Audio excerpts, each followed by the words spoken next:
j'espère que vous allez bien. On se retrouve aujourd'hui dans une nouvelle vidéo.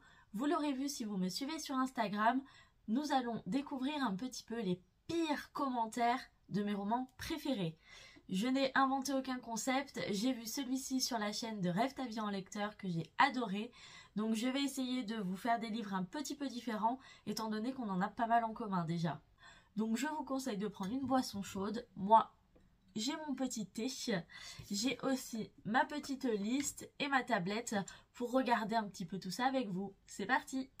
Je m'excuse par avance si vous avez l'impression que je pleure, que ces commentaires sont si tristes qu'ils m'en font couler une larmichette. Ce n'est pas le cas, j'ai des allergies et ça se voit pas mal sur mon œil. Allez, on va commencer du coup avec un de mes livres favoris, un de mes plus gros coups de cœur. Et en l'occurrence, celui-ci, je pense qu'il y était déjà sur la vidéo de Rêve ta vie en lecteur. Il s'agit de La maison au milieu de la mer céruléenne par TJ Klune que j'ai adoré. On regarde ça tout de suite. Alors, nous avons 3 commentaires 2 étoiles. Le premier est donc...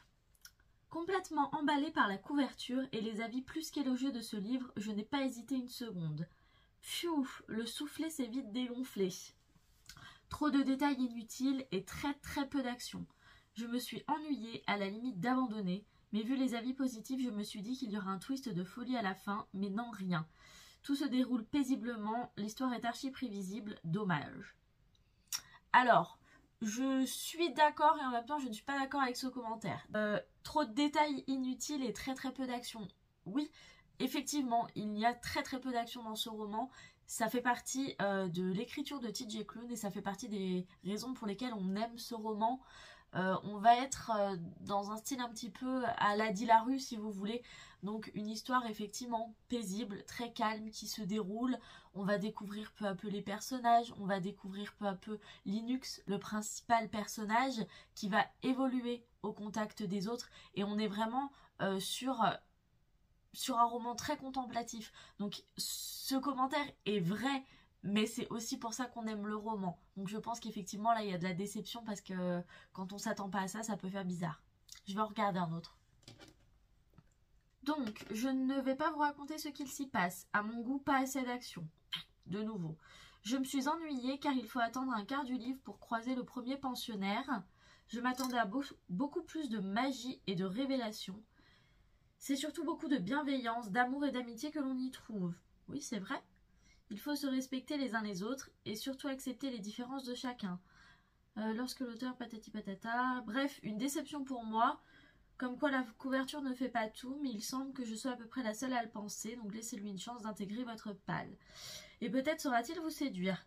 Bah effectivement là c'est assez étonnant comme commentaire parce que... finalement, elle a l'air plutôt contente en fait de sa lecture et met quand même un avis 2 étoiles. Donc effectivement, je pense que ce qui n'a pas plu dans ce roman, c'est vraiment le manque d'action. Mais c'est comme ça qu'on aime ce livre. Donc si vous avez envie de quelque chose de doux, de bienveillant, de cocooning, de calme, vous pouvez y aller sans aucun problème. Si effectivement vous voulez une aventure pleine de magie, pleine d'aventures, pleine de méchants, ça ne sera pas un livre que je vous recommanderais. Donc ça c'est vraiment au goût de chacun. Il faut simplement savoir dans quoi on s'embarque quand on commence une lecture, tout simplement. On va passer à mon livre favori, vraiment mon chouchou, celui qui a la plus grande importance pour moi dans cette bibliothèque. Il s'agit du Pacte des Marchombres par Pierre Bottero, qui est vraiment le livre de mon enfance, un des premiers livres que j'ai lus dont je me rappelle vraiment, et celui qui est vraiment le plus cher à mon cœur. On va regarder ça, je sens que je vais souffrir encore. Donc quand je vais vous parler d'un livre, d'une saga, je vais essayer de me concentrer sur les commentaires du tome 1, tout simplement pour que cette vidéo ne dure pas 3 heures, sachant qu'à mon avis elle va déjà être un peu longue. On va regarder ça. Donc ici on a quand même un avis 1 étoile hein, sur le Pacte des Marchands, je ne sais même pas comment c'est possible. Allez, c'est parti, on va regarder ce commentaire 1 étoile. Alors, une lecture peu concluante pour ma part. Il faut dire que j'ai lu ce livre dans le cadre d'une lecture commune improvisée et que je n'ai pas lu les Willan avant. Je suis pas sûre que ça pose trop problème de lire le Pacte des Marchombres si on n'a pas commencé les Willan. Moi je l'ai lu comme ça et ça m'a pas posé problème. Tout d'abord, J'ai trouvé l'héroïne froide, dépourvue de sentiments, presque inhumaine. En effet, Elana a connu un drame à l'âge de 5 ans, mais ceci ne peut pas expliquer cela. Elle a été élevée par les petits, de doux dingues qui rêvent de cueillir des framboises, eux-mêmes presque des enfants. Gna gna gna gna gna gna gna gna gna. L'histoire en elle-même manque d'action. Pardon. Vers la page 270, j'ai eu un début d'engouement grâce aux conseils et aux épreuves, mais là encore, je suis restée sur ma faim. Les soi-disant épreuves dangereuses, ardues et complexes ont été très courtes.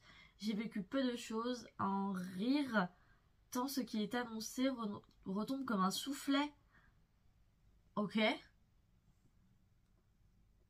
Une romance commençait à naître, et là encore, il ne s'est rien passé. Oh bah si, il se passe des choses quand même. Pour finir, l'écriture ne m'a pas non plus ébloui. J'ai aimé l'idée d'une réponse du savant et d'une réponse du poète, mais ça s'arrête là malheureusement. De ce fait, ce roman est une véritable énigme et déception pour moi. Oh bah là, moi, ce commentaire est une véritable énigme. Parce que on peut pas dire qu'Elana est froide. Elana n'est pas froide. Elana est forte. Mais elle n'est pas froide, elle n'est pas inhumaine. Mais alors, loin de là, bien au contraire. Et dès le début du livre, elle nous montre à quel point, au contraire, les choses la touchent. Donc ça, je suis vraiment pas d'accord du tout. Et il n'y a pas d'action. Il n'y a pas d'action dans le pacte des Marchambres. Mais enfin, il y a de l'action tout le long. Ça se bagarre tout le long. On a une vraie quête initiatique. Là, je suis vraiment pas d'accord. Je comprends pas comment on peut dire qu'il n'y a pas d'action dans le roman Le Pacte des Marchambres. Là, non. Là, je ne suis pas d'accord. Pas du tout d'accord. On va essayer un autre pour voir un petit peu ce qui se dit. Mais comme quoi, hein, les ressentis, c'est vraiment impressionnant. Parce que moi, je comprends même pas comment on peut dire des choses pareilles d'Elana. Elana qui est froide, qui a pas d'émotion. Enfin, non, bien sûr que non. Allez, j'en essaye un autre. Alors...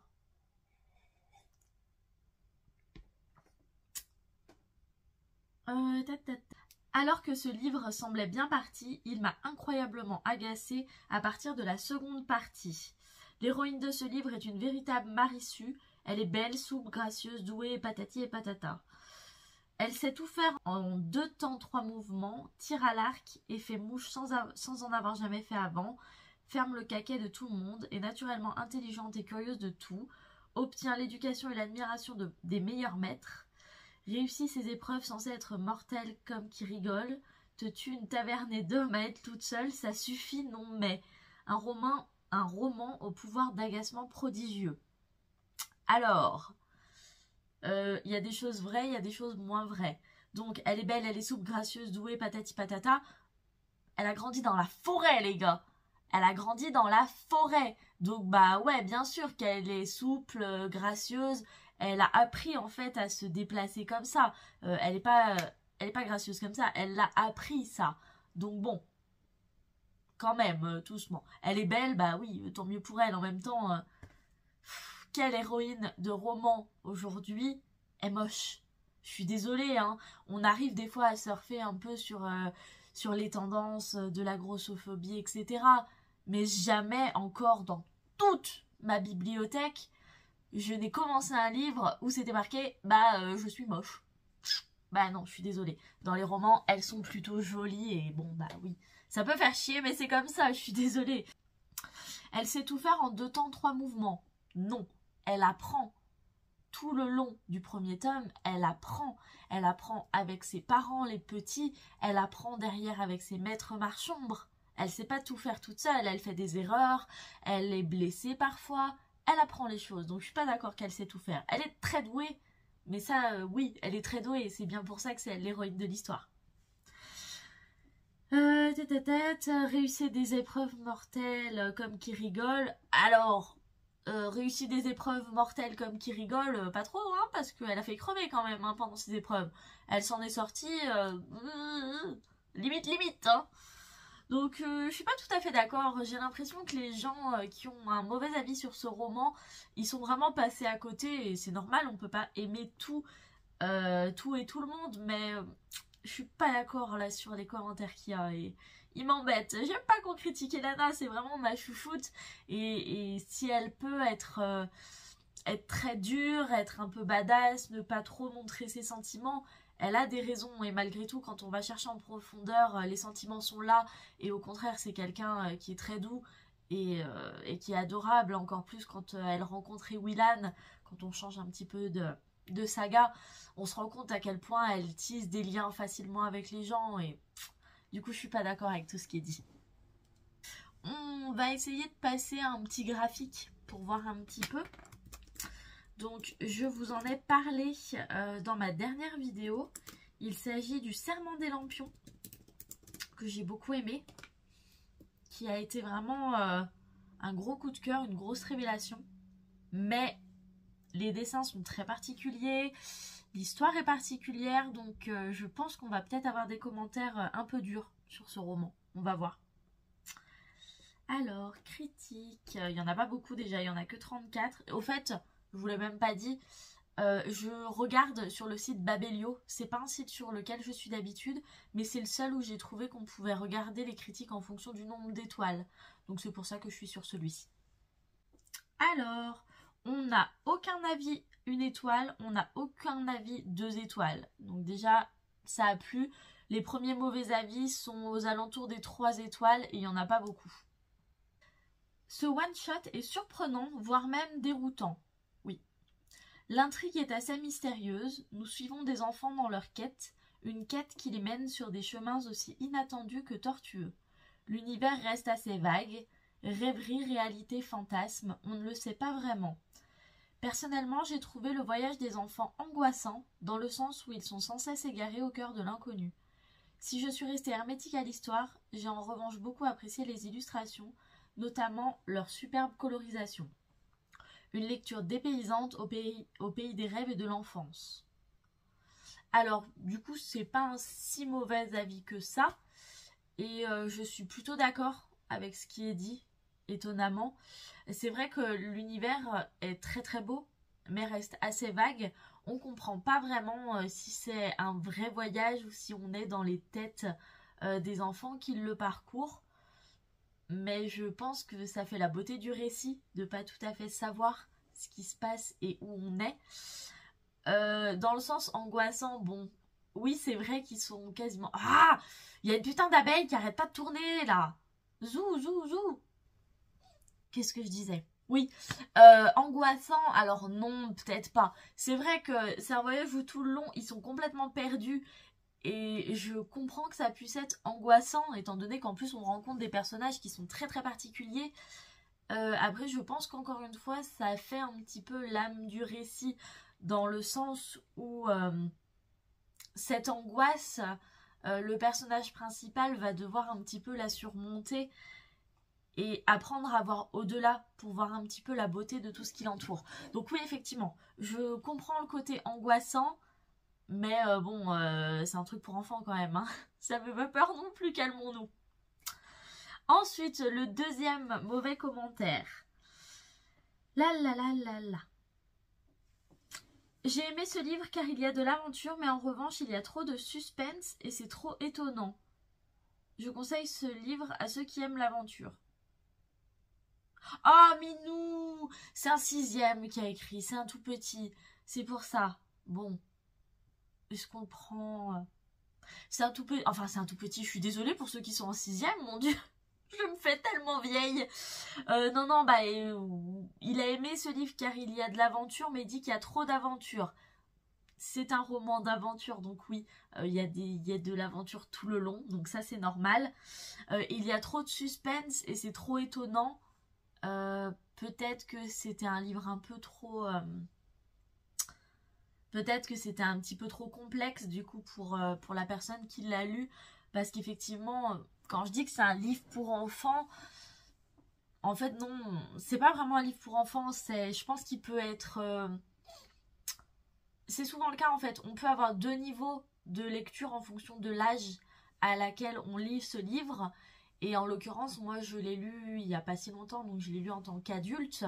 Et j'ai vraiment posé dessus un regard d'adulte. Et je suis allée au-delà de certains thèmes qui peuvent apparaître.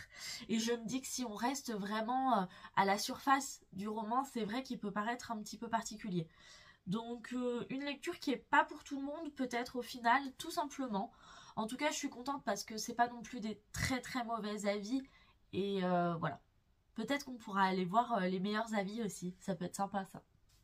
Allez, on va partir sur quoi?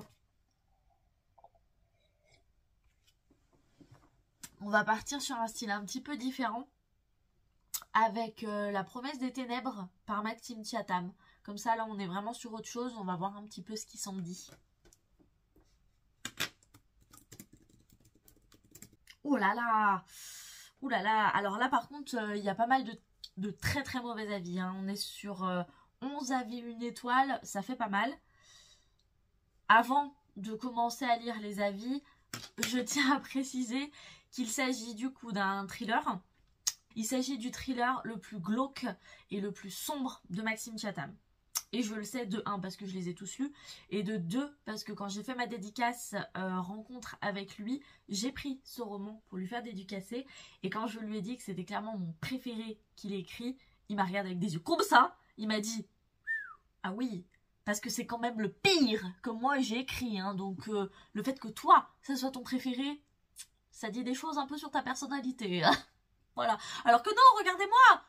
Je suis un amour, je suis un soleil, je suis lumineuse. Mais j'ai adoré ce roman. Je l'ai trouvé absolument dingue. Mais je me doute que vraiment, il a dû ne pas plaire à tout le monde. Et donc, on va voir ce qui est écrit dans ses commentaires. On se met en mode cocooning posé, hein. Comme à la maison. Hop, alors.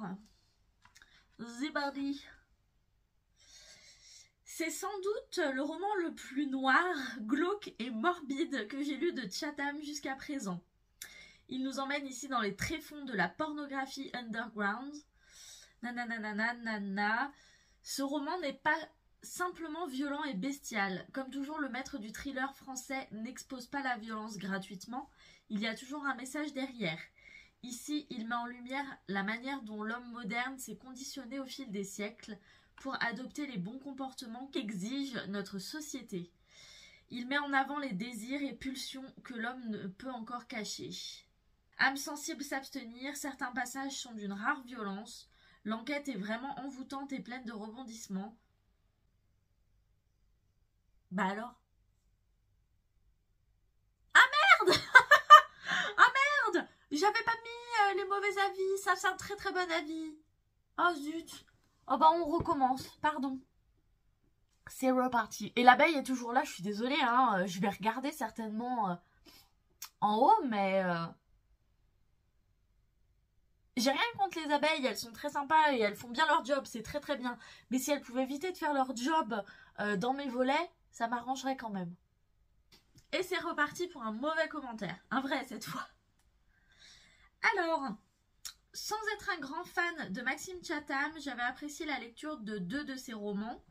La promesse des ténèbres m'a beaucoup moins plu.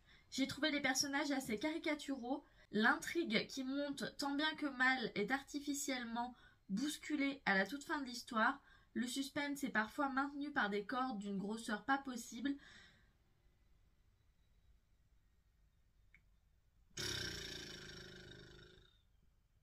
Tout cela a gâché la noirceur et le sordide, qui sont d'ailleurs bien écrits. Ouais, bah non, je suis juste pas d'accord. Là, c'est vraiment un avis. Les personnages assez caricaturaux, non. On suit des personnages qu'on suit déjà dans d'autres romans qui sont au contraire très vrais. Très vrais dans leurs émotions, très vrais dans leurs peurs. Donc, très vrais aussi dans... si vous voulez, on est sur effectivement un roman qui parle beaucoup de sexe. On est sur l'industrie de la pornographie la plus glauque qui existe. Et je trouve qu'au contraire, Brady, parce qu'il me semble que c'est le nom du personnage principal, je trouve qu'au contraire, Brady, il est très vrai dans ce qu'il ressent par rapport à tout ça, dans le sens où il a honte, hein, il le dit clairement, mais il y a certaines choses qu'il voit qui sont absolument abjectes, qui arrivent à l'exciter un petit peu. Donc c'est pas du tout caricatural, au contraire, c'est très très vrai. Et donc ça, je suis vraiment pas d'accord. Le suspense maintenu par des cordes trop grosses, pareil, je vois pas trop de quoi il parle. Donc juste... juste je suis pas d'accord. Donc bon bah voilà, on n'est pas d'accord sur tout, c'est pas grave. On va en lire un autre. J'essaye de vous en chercher un qui est quand même un peu construit, parce qu'il y en a certains qui sont beaucoup trop longs et d'autres qui disent qui disent pas grand chose, donc j'essaye de vous trouver un avis sympa. Mais en fait ça m'énerve tellement. Il y en a qui sont vraiment hyper durs. Je comprends qu'on n'aime pas les romans. Moi regardez, j'ai posté mon avis du Prince Cruel que je n'ai pas aimé, mais j'espère avoir quand même été pas trop méchante, quoi. Il y a des limites. Ce qui ne plaît pas à certains plaît à d'autres, donc il y a des limites quand même. Celui-ci est intéressant à la limite. Pour ceux qui ont aimé ce livre, je m'excuse d'avance, mais je l'ai trouvé horrible. Alors je ne critique pas le style d'écriture de l'écrivain. L'histoire de fond est très bien, ficelée avec Brady, le journaliste qui enquête pour mieux se connaître et se comprendre, et surtout se rassurer sur ses propres besoins et ses propres envies. Même si certains passages étaient gore, j'avoue l'avoir lu jusqu'au bout car j'étais prise par l'histoire et je voulais en connaître la fin. Cependant, je ne lui accorde qu'une seule étoile parce que j'ai pris du temps à le lire avec toutes les horreurs, morts, viols qu'on pouvait y lire, et ce n'est pas un bouquin que je relirai. Avoir l'humanité de ce point de vue, cela fait peur. On s'enferme peut-être dans un idéal, mais il est toujours mieux, moins effrayant que ce que l'auteur veut nous faire comprendre. Alors je trouve que cet avis est très intéressant parce qu'il est très vrai. Oui, je pense que ce livre fait partie des livres qu'on peut littéralement détester parce qu'il nous fait très peur. Parce que se dire que le monde peut être à ce point répugnant, ça fait flipper quoi. On se dit ça ne peut pas exister ce genre de choses. Alors que si, bien sûr que ça existe. Quand on voit des tueurs en série, quand on voit des violeurs, j'aime beaucoup moi écouter ce genre de trucs abjects, les gars qui racontent les histoires vraies, flippantes. C'est super intéressant je trouve parce que justement c'est important je pense de se plonger dans le fait que l'homme peut être ignoble tout simplement. Et je pense que ce roman il a vraiment ce côté où si t'es pas prêt et que tu ne veux pas ouvrir les yeux sur ce genre de choses, et ben ça va pas plaire. Donc commentaire très intéressant de cette personne qui du coup a elle-même bien ouvert les yeux sur le fait qu'elle ne voulait pas voir ce genre de choses. Et je peux le comprendre, qu'on n'ait pas envie d'aller si bas dans les tréfonds de l'humanité. Donc super intéressant, ça c'était très cool à lire. On va passer à quelque chose d'un peu plus doux. Après tout ça, on va passer à une petite romance avec Campus Driver tome 1 que j'ai adoré. Qui revient un petit peu en ce moment sur Insta. Donc on va regarder les avis de celui-ci. Beaucoup de critiques sur celui-ci. C'est cool. On va avoir matière un petit peu à regarder. Et il y a un seul avis, une étoile. C'est parti. Je vais nager à contre-courant, mais pour moi ce livre est une vraie déception. J'avais peut-être trop d'attentes. Le pitch de départ est excellent, mais pour moi, trop de coïncidences ont failli par tuer le réalisme et me sortir complètement de ma lecture. Le pire reste les dialogues qui m'ont fait lever les yeux au ciel tant ils sont creux, et j'ai fini par lire ce livre en diagonale tant c'était long. Pas grand chose à redire. Là, c'est vraiment un avis personnel. Moi, j'ai pas trouvé que l'histoire était pas réaliste. Alors attention, hein, ça reste une romance. Donc oui, bien sûr qu'il y a des facilités, bien sûr qu'il y a peut-être un petit peu des coïncidences, mais je l'ai pas vu comme ça, moi en tout cas, au contraire, j'ai trouvé que c'était une slow burn Enemy to Lovers qui était plutôt cool, qui prenait vraiment son temps, et non, moi là je suis pas d'accord, tout simplement, là il n'y a pas grand chose d'autre à en redire. Il n'y a pas d'autre avis, une étoile, il n'y a pas d'avis 2 étoiles, on passe après à du 3 étoiles.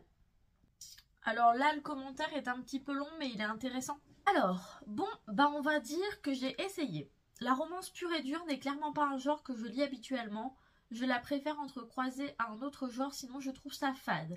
Oh bah alors là, oui, Minou, ça n'a pas dû te plaire, je comprends.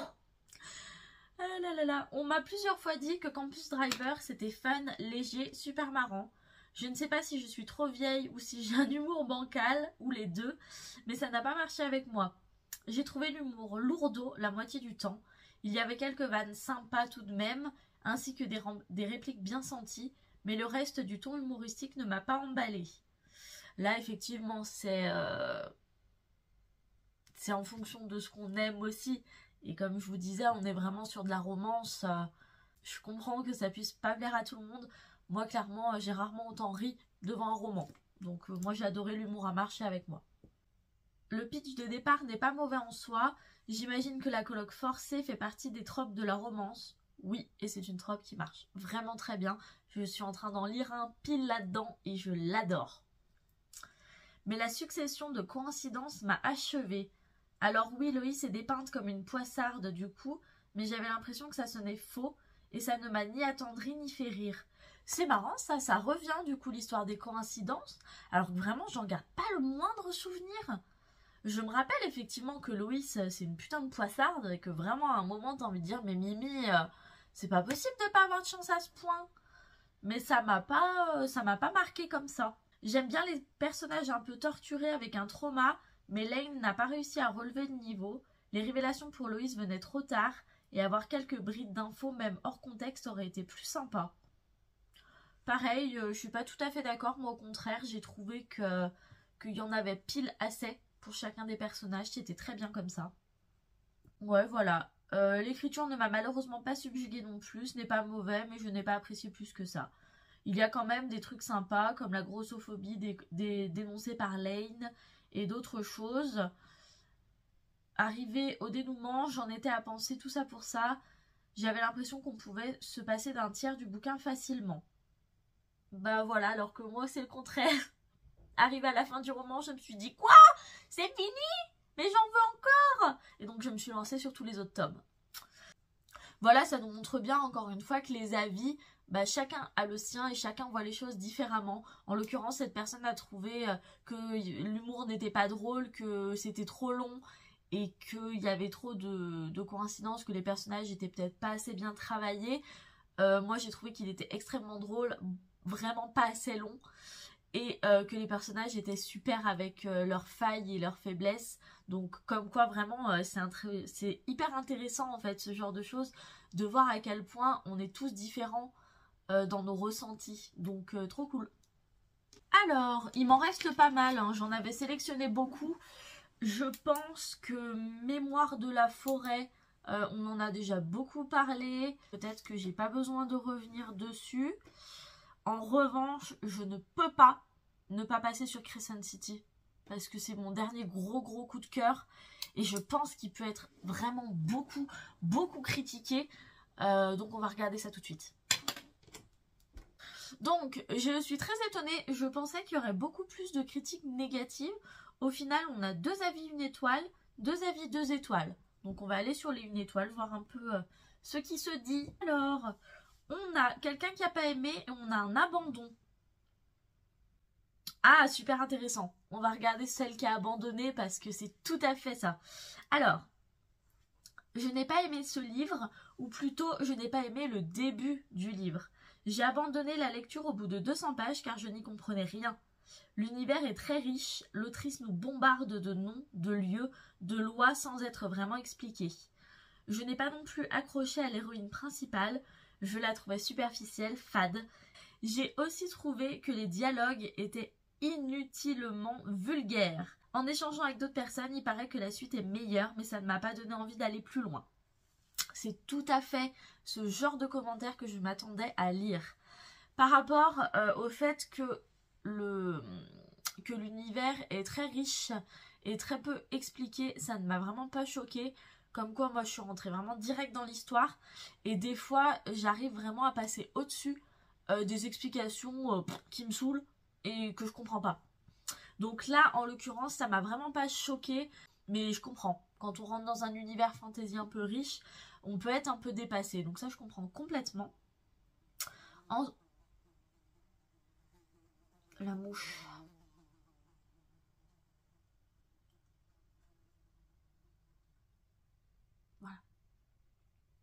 Ensuite, qu'elle n'est pas accrochée à l'héroïne principale. Je la trouvais superficielle et fade. Oui. Oui, bien sûr, parce que Bryce, je comprends qu'on puisse la trouver superficielle. Pas du tout. Mais il faut juste avancer un peu dans l'histoire pour apprendre à la connaître et à l'apprécier. Donc bah ouais, quand on abandonne trop tôt, je comprends qu'on l'apprécie pas beaucoup. Mais du coup, bah, c'est faux. Là, en l'occurrence, il fallait juste aller un peu plus loin pour découvrir le personnage dans sa profondeur et dans sa sensibilité. Pas de chance pour la personne, elle a loupé un truc pas mal. Ensuite, nous allons regarder le prochain avis qui est quand même assez costaud. Alors, c'est officiel, je crois que je n'aime pas cet auteur. Après avoir abandonné un palais d'épines et de roses... Ah bah oui, bah si t'as abandonné un palais d'épines et de roses, mon chou, on peut plus rien pour toi. Hein. Pardon, c'est pas sympa, j'arrête. Je me suis dit que j'allais quand même essayer celui-ci, parce que c'est une enquête policière dans un univers d'urban fantasy. Or, ce sont mes deux genres préférés. J'avais lu des commentaires qui parlaient de grossièreté, et j'ai décidé de le lire en VO, parce que je crois qu'il est assez difficile de traduire les fucking à toutes les sauces en français sans que ça soit bizarre. Mais je ne crois pas que le problème vienne de là. Le problème est que pratiquement tous les personnages s'expriment de cette façon, tout le temps. C'est pour se donner un style en fait. Alors, c'est vrai que sur les premières pages, c'est très marqué cet aspect un peu vulgaire et plein de grossièreté. Ça m'a pas... Oui, j'ai un peu tiqué dessus, mais au final, effectivement, c'est le style du livre et du coup, ça m'a pas dérangé dans la suite de ma lecture. En vérité, j'ai eu l'impression d'être revenue au collège, là où il est considéré comme cool de dire des gros mots tout le temps, de boire beaucoup, de prendre des drogues dures en soirée, de coucher avec plein d'inconnus dans des bars. En fait, de livre adulte, je crois qu'on est dans l'immaturité au contraire. Alors, oui, mais non. Encore une fois, il faut voir un peu au-delà de cet aspect qu'ont surtout les premiers chapitres, parce qu'après ça va un petit peu mieux quand même. Je sais pas trop quoi dire, parce que c'est vrai, au début, Bryce, vraiment, elle est là pour boire, se droguer et coucher avec plein de gens. Donc je comprends qu'on se dise, mais what the fuck mais elle évolue beaucoup et c'est ça qui est important. Donc oui, hein, il y a du smut, effectivement, mais par la suite, il est expliqué et il est important. Donc il faut juste réussir à passer un peu au-delà de ça. Au début, c'est tout. Et puis tout simplement, je me suis ennuyée. Ce livre est énorme et j'ai très souvent eu la sensation qu'on me gavait d'informations sur l'univers, ça n'en finissait pas. Au final, j'ai abandonné et j'ai tenu plus longtemps cette fois, 300 pages. Je me donne à moi-même une tape dans le dos. Dommage pour moi, j'aurais bien aimé être dans la hype avec tous ces gens, mais ça ne va pas être possible. Ouais, bah je comprends. Et encore une fois, j'avais pas vu, mais c'est encore quelqu'un qui a abandonné sa lecture. Et je pense que si on n'accroche pas dès le début, il faut vraiment même pas continuer parce que, ouais, il est là en plus. Il est là, je l'ai pas rangé. Ouais, c'est un monstre, clairement. C'est une pavasse énorme. Donc, oui, bien sûr. Bien sûr que si on n'accroche pas dès le début, ça ne peut pas passer. Mais voilà, c'est vraiment, je pense, un livre où il faut accrocher tout de suite. Ça passe ou ça casse. Pour moi, c'est passé. C'est très bien passé. Pour d'autres, ça passe pas. Bah, c'est comme ça. Et je comprends les commentaires. Les commentaires ne sont pas faux. C'est simplement qu'il faut réussir à voir au-delà. Et les gens, là, en l'occurrence, ne sont pas allés voir au-delà. Pas de chance. Oh, allez, on peut continuer un petit peu. On continue avec quoi? On va sortir un petit peu de la fantasy pour repasser à du contemporain avec Il nous restera ça. C'est parti. Mais personnellement, je ne serais pas d'accord avec tous les mauvais commentaires parce qu'on ne peut pas ne pas aimer Il nous restera ça. Donc c'est un coup, il va peut-être même pas y avoir de mauvais commentaires. On va regarder. Nous avons 204... Oh merde! Ah bah si! Il y a plein de mauvaises critiques! Oh, je suis choquée. Enfin, plein, j'exagère, hein. Il y a 5 mauvais avis, mais... Enfin, 5 mauvais. Il y a 5 avis 1 étoile, un avis 2 étoiles. Mais je m'attendais pas à ça. Il est dingue ce livre pourtant. Alors, on choisit lequel? Déjà, il y a 2 ans, je m'étais dit j'arrête. Bah oui, effectivement, il faut pas persévérer quand on n'a pas envie. Ah! Il est horrible celui-ci. Aussitôt lu, aussitôt oublié.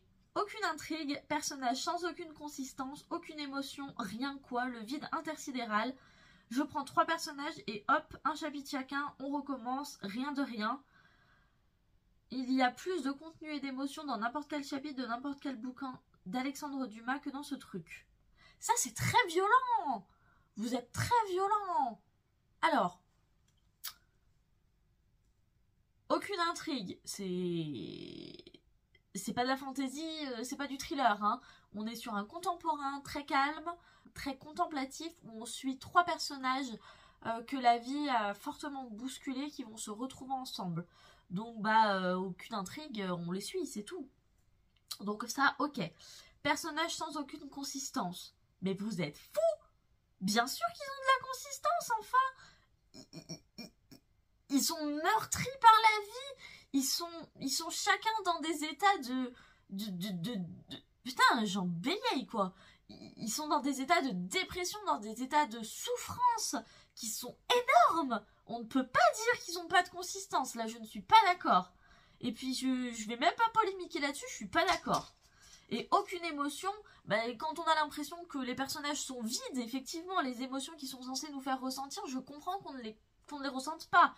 Parce que moi, j'ai chialé toutes les larmes de mon corps dans ce roman. J'ai pris un plaisir à suivre ces 3 personnages, tous plus différents que les autres. On a une vieille femme qui est veuve, qui a perdu l'amour de sa vie et qui ne s'en remet pas. On a une jeune femme qui a une 30aine d'années. Je veux pas vous spoiler, mais il lui est arrivé des choses. Elle se retrouve seule, sans maison, sans rien. Elle est dans un état de détresse énorme. Et on a un jeune garçon qui s'est littéralement fait pourrir par la vie, qui n'ose plus croire en rien. On a des émotions, enfin, les émotions sont énormes. On suit la reconstruction de tous ces personnages qui vont s'aider mutuellement. On suit une amitié qui se forge entre eux qui est énorme. Les émotions sont énormes. Là, oh là là, je suis super en colère de ce commentaire parce que je suis désolée, j'ai jamais lu d'Alexandre Dumas, donc je me rends pas compte, mais enfin non, on ne peut pas dire que Virginie Grimaldi ne nous fasse pas passer par les plus beaux sentiments du monde. Là, je ne suis pas d'accord. Donc là, je suis désolée, petit bonhomme qui a écrit, mais vous avez loupé un truc, hein. Sorry, not sorry. On va rester sur ce commentaire parce que je pense que j'en ai dit assez. J'en ai dit assez pour ce roman, je n'accepte pas la critique, et surtout une critique si peu constructive. Donc, on va passer à un autre, puis comme ça, en plus, ça nous fera gagner du temps. Donc, on va passer à un autre livre de fantasy. Il s'agit de Sang de glace et d'écume, qui est par là, donc vous ne devez pas le voir. Il fait partie, le tome 1 comme le tome 2, de mes romans vraiment préférés, avec des histoires de sirènes qui sont, mais extrêmement bien construites. Vraiment, il fait partie des livres, outre l'histoire qui est excellente, les personnages qui sont excellents, je trouve qu'il est très très bien renseigné. Bref, pardon, on n'est pas là pour ça. J'aime beaucoup ce roman et on va voir ce que les gens en pensent. Donc pour le tome 1, nous n'avons pas d'avis 1 étoile, donc c'est déjà plutôt cool. On va regarder du coup les avis 2 étoiles, il y en a 2, donc ça va être rapide. Donc, ce livre m'a été conseillé par une amie et je suis profondément déçue. Les personnages sont fades, sans caractère ni crédibilité. J'ai envie de secouer Perséphone à chaque page. Les personnages secondaires sont des caricatures plus grotesques les unes que les autres. La tante n'est pas crédible en scientifique folle et archaïque. Pareil pour les personnages au milieu du livre, que ce soit la Reine des Sirènes ou Maïwenn, qui m'agace tout autant. Qui plus est, le livre ne démarre jamais, je l'ai arrêté à la moitié, il n'y a toujours rien. C'est vraiment dommage parce qu'il y a des valeurs fortes derrière la plume, que ce soit l'écologie marine ou l'égalité des sexes. Dommage qu'il soit si inintéressant. Toujours pas d'accord, hein. toujours pas d'accord. L'envie de secouer Perséphone, je la comprends, parce que ça, je l'ai eu un petit peu aussi, mais ça fait partie du personnage. C'est une jeune fille qui est un petit peu perdue dans ce qu'elle vit, qui a malgré tout un bon gros caractère. Moi, j'aime beaucoup Perséphone, mais voilà, elle est un petit peu perdue, et des fois, il faut la... pour la rebooster. Ça, ça c'est ok. Par contre, les personnages sont fades, sans caractère ni crédibilité. Je ne suis pas d'accord. Vous l'aurez compris, j'ai adoré ce livre. J'ai trouvé que les personnages étaient extrêmement bien construits et les personnages se développent très très bien au fil des romans. Donc peut-être que la personne n'est pas allée assez loin dans le roman pour voir ce qu'il en était. Mais en tout cas, je ne suis pas d'accord. Je ne suis pas d'accord du tout. La tante n'est pas crédible en scientifique folle et archaïque. Bah peut-être parce que elle n'est pas folle et archaïque. Tout simplement. Elle est un peu spé, ok, je suis d'accord, elle est un peu space. Mais je l'adore.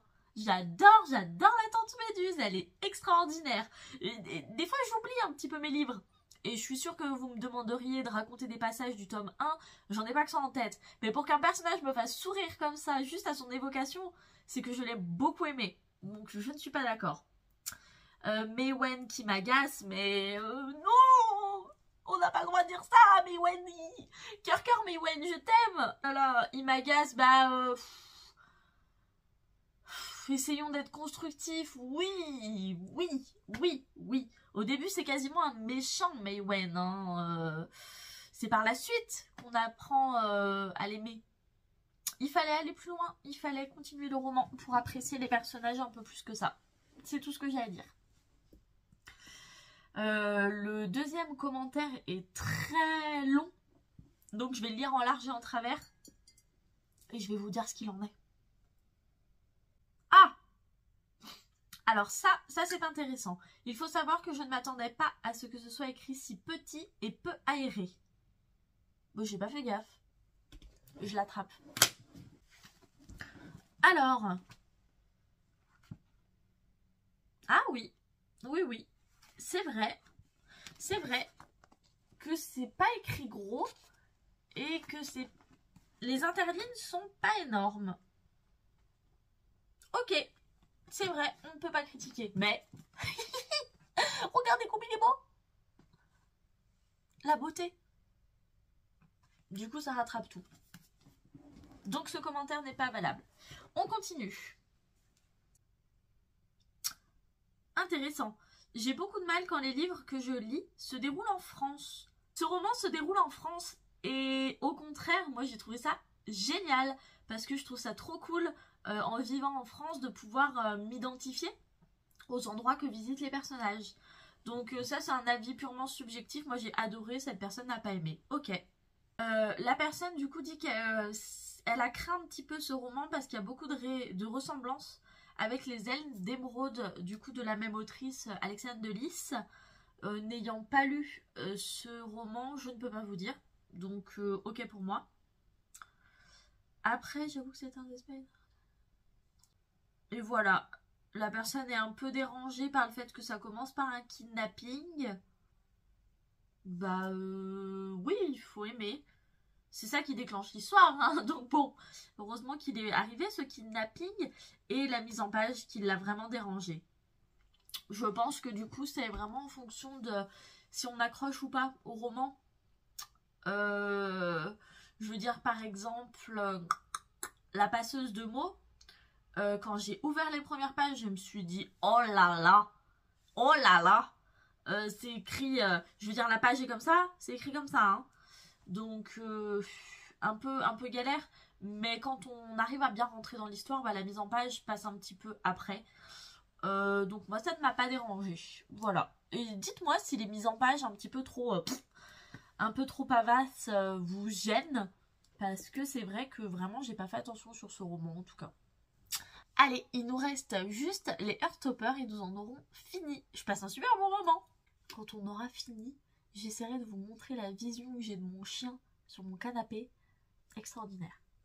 Mais d'abord, on se fait les Heartstopper. Donc tout d'abord, avant de mettre un avis plutôt négatif, je tiens à dire que la cause que défend le livre est belle et je remercie l'autrice d'en avoir fait un roman graphique sur ce sujet. Je tiens aussi à préciser que ce n'est que mon avis et que chacun aime ou n'aime pas des choses différentes. C'est tout à fait vrai. Bravo madame. Alors, clairement, j'ai pas compris la hype qu'il y a eu sur les réseaux livresques. Alors certes, l'histoire a du potentiel, mais je trouve que dans ce premier tome, beaucoup d'informations qui ne servent à rien. Je n'ai pas réussi à m'attacher aux personnages, je les ai trouvés mous et j'avais l'impression qu'ils étaient là que pour l'histoire et qu'ils n'avaient pas de passé ni de présent. Bref, vous l'aurez compris, je n'ai pas aimé et je ne continuerai pas la saga. Alors, bon bah vous avez compris, de toute façon moi j'ai adoré, donc je ne suis pas d'accord. Beaucoup d'informations qui ne servent à rien. Je n'arrive pas à voir de quoi parle cette personne, parce que moi j'ai trouvé que toutes les informations qu'on avait servaient pour l'histoire.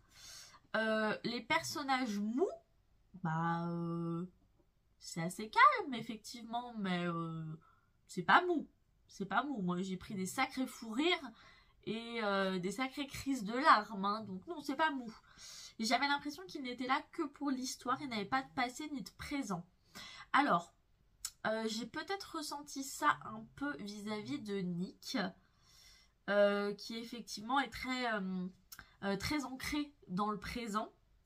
En revanche, Charlie a un passé qui est assez dur et qui est, ma foi, plutôt bien expliqué. Donc je ne suis pas d'accord avec ce commentaire. On va essayer d'aller en voir d'autres. Bien sûr, le roman graphique est agréable à lire. Malgré des dessins simplifiés, j'ai eu du mal au début à distinguer Nick de Ben. Bon, les dessins sont très simples, mais ça en fait un univers très mignon. Les personnages sont tout mignons, tout choupinous. Oui, c'est vrai. Il est aussi hyper politiquement correct, c'est une belle leçon de tolérance et à cet égard on ne peut que penser qu'il constituera une lecture positive pour les collégiens et les lycéens, prompts encore aujourd'hui à se moquer et même à harceler leurs camarades gays. Ça c'est tout à fait vrai et ça fait plaisir de lire un roman comme ça. Mais que c'est lent et niais, que c'est vide et creux. C'est une vraie soupe de poncif. Alors je ne sais pas ce que ça veut dire poncif, mais alors oui c'est très niais bien sûr, mais c'est ça qu'on aime dans ce roman, c'est que c'est tout doux, c'est un vrai bonbon, donc c'est pas lent, mais je suis d'accord, ça peut être un peu niais, je suis ok. Les vrais problèmes ne sont jamais abordés, le harcèlement est presque passé. Pumpkin, tu ronfles. Oh mon dieu. Attendez. Je vous remettrai comme il faut après, mais attendez. Je fais pas de bruit.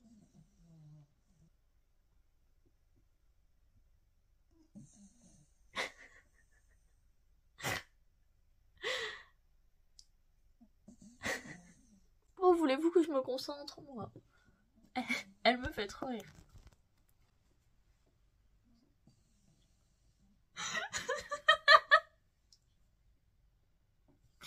Oh là là. Pompon.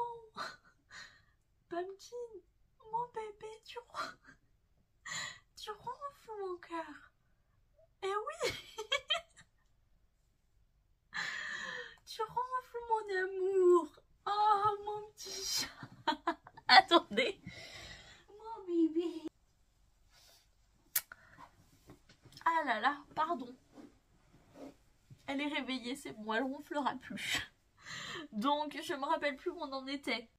Ah oui, les vrais problèmes ne sont jamais abordés. Oh, bah c'est pas vrai quand même, parce que c'est un peu le sujet. C'est un peu le sujet quand même des livres. Donc le harcèlement est quand même abordé dans quasiment tous les tomes. Alors peut-être qu'effectivement dans le premier c'est pas le thème principal, mais il en fait partie quand même. On a plein d'autres sujets très importants qui sont abordés, peut-être de plus en plus au fil des tomes. Mais là du coup, non, là je suis pas d'accord. Tous ses camarades sont hyper à l'aise avec son homosexualité. Il parle de Charlie. Bah oui, en même temps, les camarades conçus, c'est quand même ses amis. Son coming out forcé a eu lieu quand même quelques temps avant, donc bah tant mieux qu'ils soient à l'aise quand même avec leur ami. La sœur est hyper gay-friendly. Elle donne des conseils à son frère. Où sont les parents? Curieusement aux abonnés absents. Bah du coup je me dis que j'ai peut-être pas... Je mélange peut-être mes souvenirs du tome 1 et des autres, parce que pour moi les parents sont très présents, que ce soit les parents de Nick ou de Charlie, dans le bon ou le mauvais sens du terme, hein, mais en tout cas ils sont là. Sa sœur qui est gay friendly, bah oui, tant mieux. En fait je vois pas trop ce qui pose problème là. Parce que oui, les personnages sont assez gay friendly, en même temps c'est le principe du livre de nous ouvrir un petit peu aux autres. Et quand on continue, on voit bien que les amis de Nick ne sont pas du tout dans cette optique. Donc non, je ne suis pas d'accord avec ce commentaire. Je pense que la personne est peut-être allée trop vite, ou en tout cas n'a pas continué dans les tomes. Moi je trouve que voilà, pas du tout en tout cas. Moi j'ai trouvé qu'au contraire, tout était très bien dosé. On a autant de personnages qui sont gentils, qui sont présents pour Nick et Charlie, et autant de personnages qui ne comprennent pas leur relation et qui veulent un peu aller à la castagne. Donc non, non, non, non, moi je suis pas d'accord. Et j'espère que ces romans vous auront plu autant que moi en tout cas. Allez, je vous fais vite du coup la fin de cette vidéo. J'espère que vous aurez passé un bon moment en ma compagnie. Moi cette vidéo m'a fait beaucoup de bien parce que là je vous ai vraiment parlé comme si vous étiez des potes à côté de moi. Je me suis mis en mode chill YOLO. C'est un super bon moment de pouvoir découvrir les avis d'autres personnes, mais pas les pas les pas les réfuter, mais vous dire ce que moi j'en ai pensé, étant donné que ce sont des livres que moi j'ai aimés. N'hésitez pas à me donner vos avis à vous aussi, ça me fait toujours plaisir de pouvoir en discuter et j'espère qu'on se retrouvera bientôt dans une nouvelle vidéo et qu'on pourra continuer à être un petit peu tranquille, posé comme aujourd'hui. Voilà, à la prochaine!